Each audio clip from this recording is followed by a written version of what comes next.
If you believe in this idea that AI is there to enhance a job and not to replace, then this might be exactly what horses used to have felt when cars were introduced.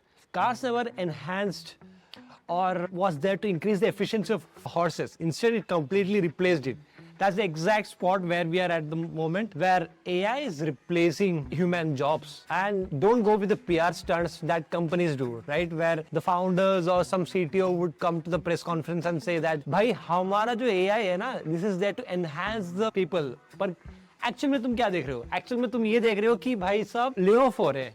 Amazon से 60,000 लोग जा रहे हैं. IBM का founder कह रहा है कि this is there to enhance the man power, और उसके बाद वहां से 20-30 हजार को ले ऑफ किया जा रहा है. This is what the situation is.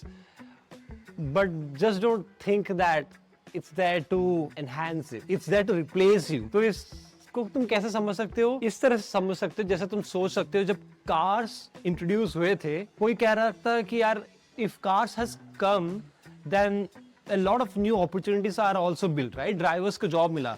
But this time it's completely different story. यहाँ पे तुम्हें ऐसा एक कार मिल रहा है जिसका ड्राइवर भी खुद है, खुद ही बनाता है, खुद ही सेल्स करता है, खुद ही मार्केटिंग कर रहा है, सब कुछ यही कर रहा है, बना भी रहा है, बेच भी रहा है, चला भी रहा है. That's the situation. यहाँ पे ड्राइवर की जरूरत नहीं पड़ती. That kind of car is you have invented at this 2025 sorry. तो सवाल तो ये होगा कि तुम क्या कर सकते हो? तुम ये कर सकते हो भाई साहब, तुम एक लैंड ले लो और लैंड में खेती शुरू करो. I am telling you, I kid you not, this is ultimate future. एक प्लॉट ओन करो, वहां पे खेती शुरू करो, बिकॉज एग्रीकल्चर एआई रिप्लेस करके दिखाओ.